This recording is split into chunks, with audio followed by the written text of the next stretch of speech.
cinta. Maka Nabi Muhammad SAW mengatakan apa? Kalimat yang membuat gempar seluruh sahabat yang ahli puasa, sahabat yang ahli qiraatul Quran, sahabat yang ahli sholat sunnah, sahabat yang ahli tahajud, sahabat yang ahli duha, sahabat yang ahli sedekah, semuanya gempar karena jawaban Nabi Muhammad SAW untuk orang yang hanya sholat fardu, yang hanya puasa Ramadan. Nabi mengatakan SAW,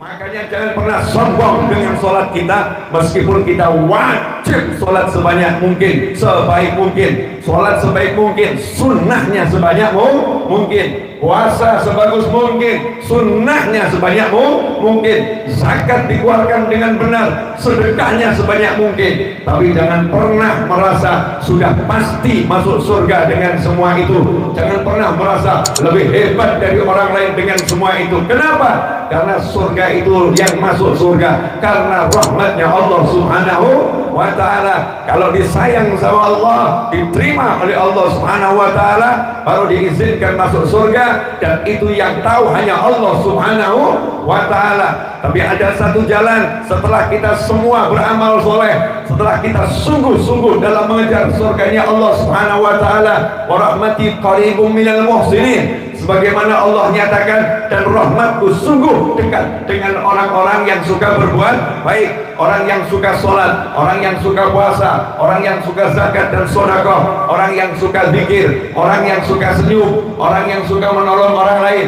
orang yang berbakti kepada orang tua, orang yang sayang dengan adik-adiknya, adik yang sayang dengan kakak-kakaknya, tetangga yang saling mencintai satu dengan yang lain. Semua ini adalah orang-orang yang dekat dengan rahmat Allah Subhanahu wa ta'ala. Tetapi masih tanda tanya, masih tanda tanya. Gimana caranya kita hapus tanda tanya tersebut? Ambil nafas dulu. Betul ya? Gimana caranya kita menghapus tanda tanya tersebut? Jawabannya adalah apa yang dilakukan oleh seorang sahabat. Suatu hari Nabi Muhammad sallallahu alaihi wasallam lagi duduk bersama sahabat radhiyallahu taala anhum ajma'in. Shallu 'alan nabi. Allahumma shalli alaihi. Shallu 'alan nabi. Allahumma shalli alaihi. Rasulullah SAW lagi duduk bersama para sahabat, menyampaikan yang harus disampaikan, memberikan nasihat dan wejangan. Tiba-tiba dari belakang ada seorang datang tergopoh-gopoh, bukan warga setempat, orang baru dari luar kota. Jadi nggak paham yang namanya adab, nggak paham yang namanya sopan santun, orang yang cari ilmu. Maka dengan suara lantang bertanya, mata sa'ah, kapan kiamat, kapan kiamat. Saat itulah Nabi Muhammad sallallahu alaihi wasallam tidak menjawab pertanyaannya. Kenapa? Karena adabnya orang yang cari ilmu, dengarkan sampai selesai, baru nanti kalau diizinkan bertanya, dia bertanya. Dan adabnya orang yang menyampaikan ilmu, jangan hentikan ucapan karena ada seseorang yang menyela. Sampaikanlah apa yang kamu sampaikan. Maka setelah berbicara selesai berbicara Nabi Muhammad sallallahu alaihi wasallam, barulah Rasul bertanya, manis sa'il, siapa tadi yang teriak-teriak nanya kapan kiamat, kapan kiamat? Maka orang tadi angkat tangan, saya wahai Nabi Muhammad SAW. Saya mau nanya ya, kalau ada orang teriak-teriak seperti itu berarti udah pengen cepet kiamat atau nggak usah kiamat? Kapan ini acaranya? Berarti pengen segera.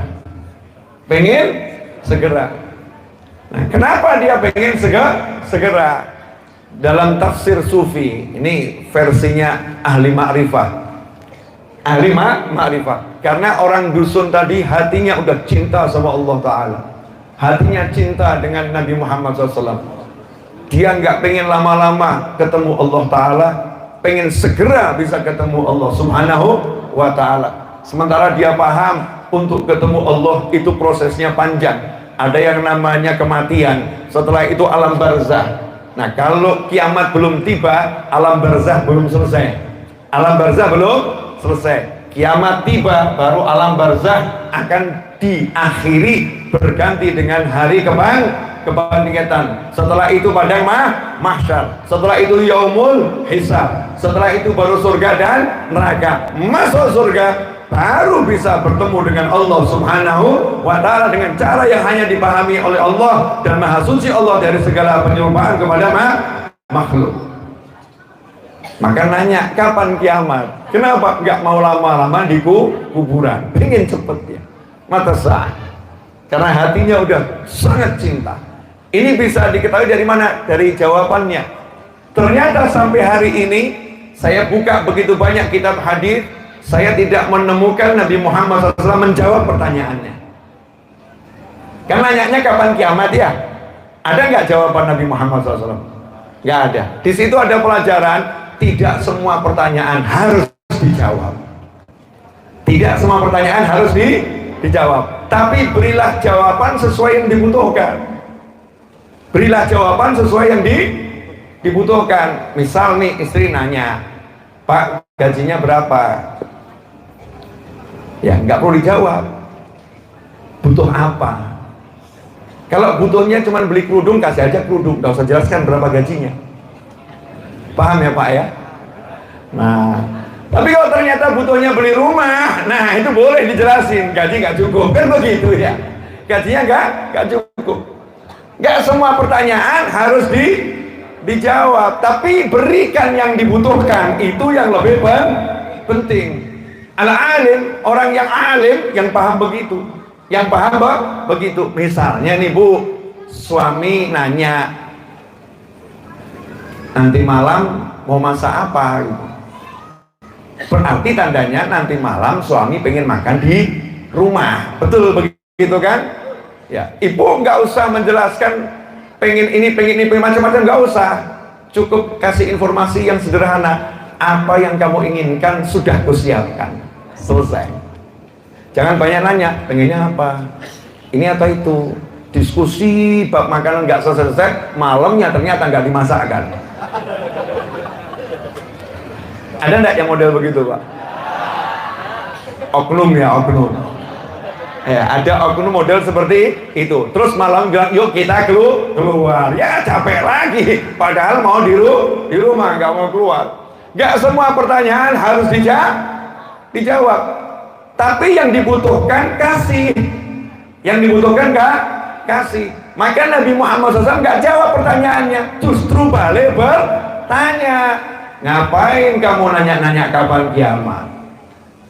Ngapain kamu nanya-nanya kapan kiamat? Orang awam nanya kapan kiamat, perlunya apa? Bahas kiamatnya kapan, kiamatnya kapan, kiamatnya kapan. Hidupnya habis bahas kapan kiamat. Padahal nggak ada kepentingannya buat dia, nggak ada keperluannya buat dia. Orang awam lain. Kalau orang-orang yang alim, orang-orang yang berilmu, dia membahas ini untuk suatu kepentingan yang memang dibutuhkan untuk keilmuan. Tapi orang awam, bahaslah apa itu rukun sholat, apa syarat sahnya sholat, apa itu rukun wudhu, apa syarat sahnya wudhu. Ini makanannya orang awam. Ini ibu-ibu datang dari pengajian pulang, Pak, tanda-tanda kiamat sudah semakin dekat. Masya Allah. Suaminya nanya, syarat sahnya sholat apa? Enggak tahu. Rukun sholat apa? Kagak tahu. Yang dipelajari cuma tanda-tanda kiamat. Kalau nggak tahu rukun sholat, nggak tahu syarat sahnya sholat, itu udah kiamat. Itu udah kiamat. Karena kalau sholat yang nggak bener, ya itulah kiamat yang sejatinya kiamat dalam diri seseorang. Jadi harus tahu porsinya. Orang awam nggak usah bahas tentang kiamat, nggak usah. Tapi bahas yang satu ini. Ini yang ngajarkan Nabi Muhammad SAW. Kalau orang tadi layak dikasih tahu kapan kiamat atau tanda-tanda dekatnya kiamat, maka Rasulullah akan jawab SAW.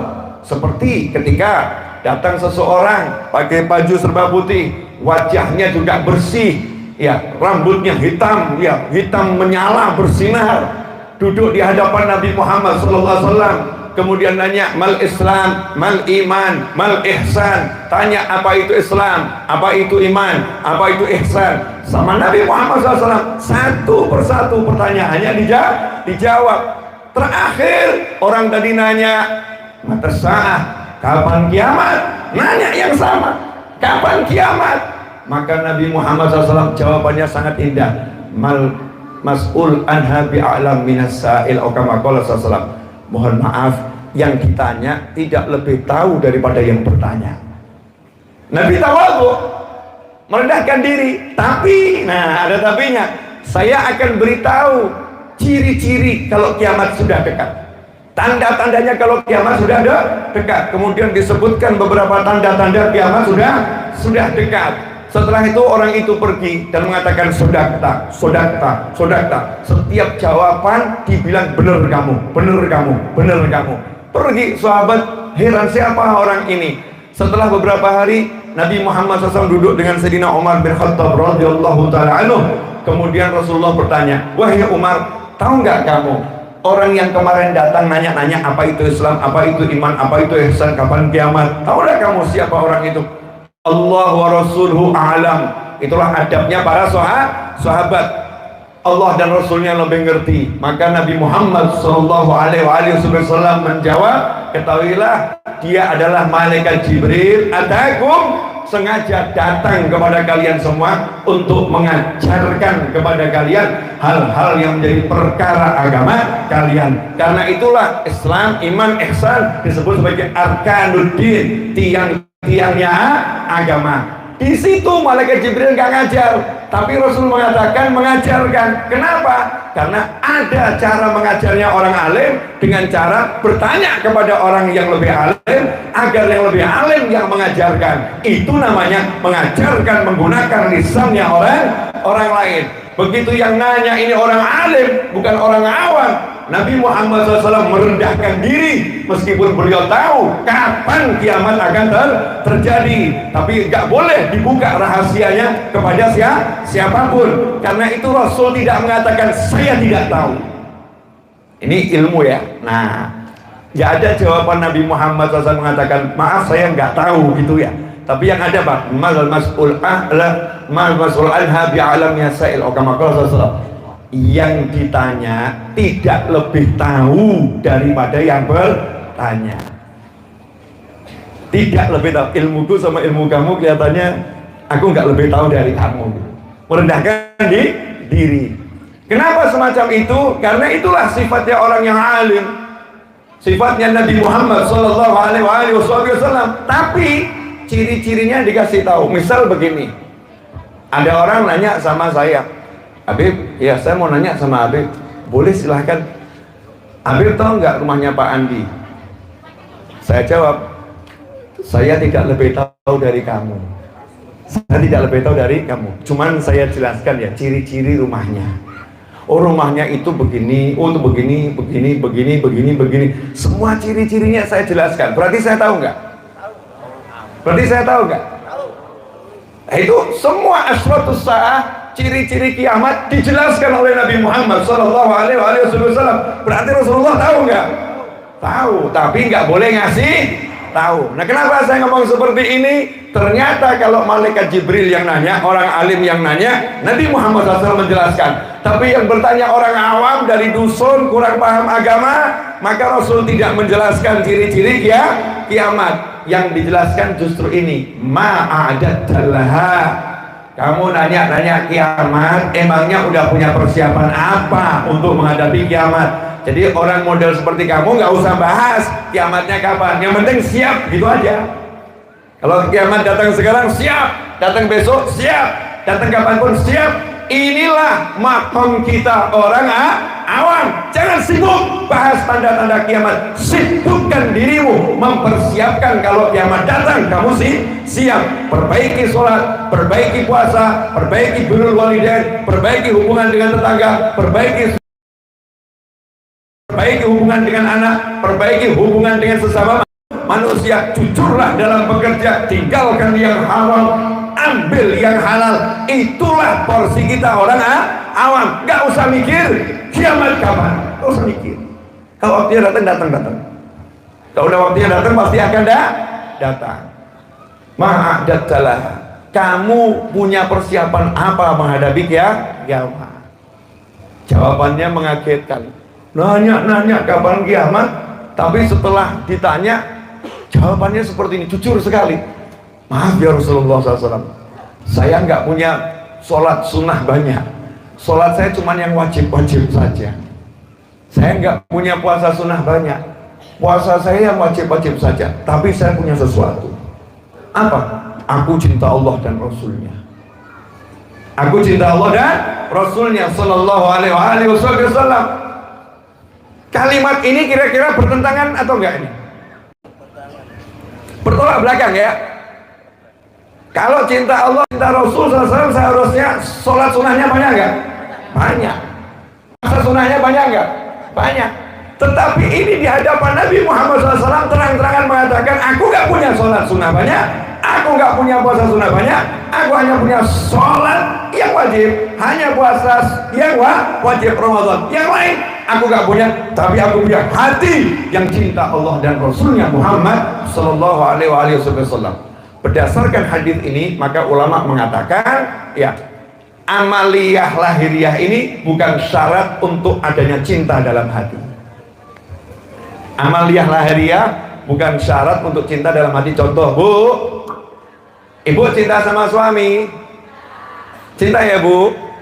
Nah, kalau ibu pengennya masak bistik, Bu, pengennya masak bistik, tapi ternyata belum punya dagingnya, belum punya wortelnya, punyanya itu cuma nasi putih, Bu. Apakah ibu kemudian dikatakan nggak cinta suami? Ibu akan mengatakan, Mas, aku cinta padamu meskipun yang kusuguhkan hanya nasi garam, but I love you. Ini nasi garam penuh cinta. Betul? Bukannya ibu nggak mau buatkan bestik, bukannya ibu nggak mau masak yang macam-macam, tapi memang nggak ada, memang nggak ada. Yang lain, aku cinta kamu, tapi mohon maaf, cuman bisa goreng telur. Goreng telur mata sapi. Kenapa? Memang aku nggak bisa masak. Aku nggak bisa masak. Kalau aku masak, dapur bisa terbakar. Tapi kalau goreng telur aku bisa. Tanda cintaku hanya goreng telur. Apakah suaminya menolak cintanya? Tidak, karena tahu, aku ngerti nih istri sangat cinta sama aku. Memang bisanya hanya segitu. Suami ngomong sama istri, Dik, aku pengen belikan rumah seperti milik gubernur. Aku pengen belikan kamu mobil seperti milik presiden. Aku pengen ajak kamu keliling dunia seperti orang-orang kaya. Tapi apa daya, aku tak punya. Aku tak punya. Cinta nggak ini? Cinta. Apa gara-gara dia nggak punya uang kemudian cintanya ditolak? Apakah gara-gara dia nggak punya rumah yang mewah, nggak bisa persembahkan rumah mewah, cinta di hatinya ditolak? Enggak. Cinta itu urusan hati. Sahabat tadi jujur, saya cinta,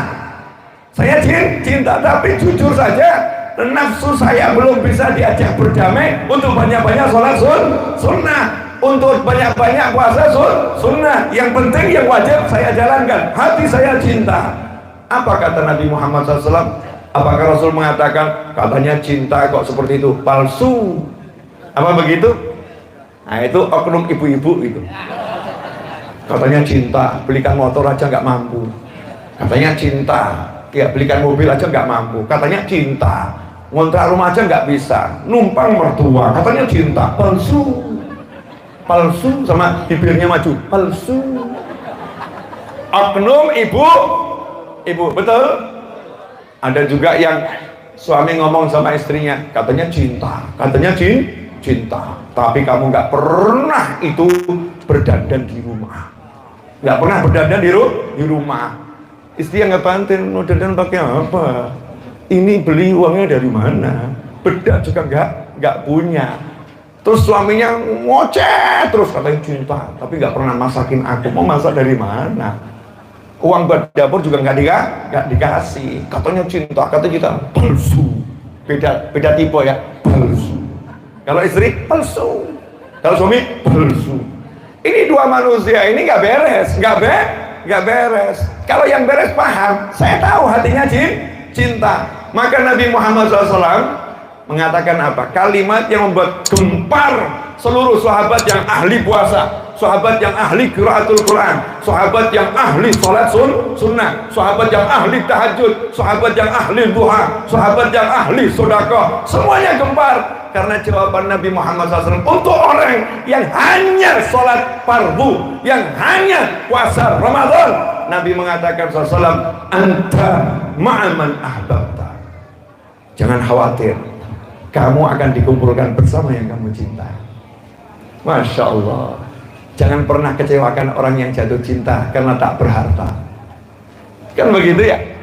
Jangan pernah kecewakan orang yang jatuh cinta karena amalnya belum seberapa, tapi lihat hatinya penuh cinta. Maka Nabi Muhammad SAW melihat amalnya nggak seberapa yang lahir, tapi hatinya penuh cinta. Kalau hati penuh cinta ini, dia akan melakukan apapun juga untuk kekasihnya. Ini modal yang besarnya luar biasa. Kalau udah punya cinta, meskipun nggak punya harta, istri siap mati demi melahirkan anak suami. Meskipun nggak punya harta, tapi karena cinta, suami siap menempuh jarak puluhan kilo dan nggak jelas selamat atau mati dalam perjalanan, dan kembali belum tentu dipuji. Tapi karena cinta, siap berjuang untuk rumah tangga. Cinta nggak bisa diukur. Sampai di sini jelas?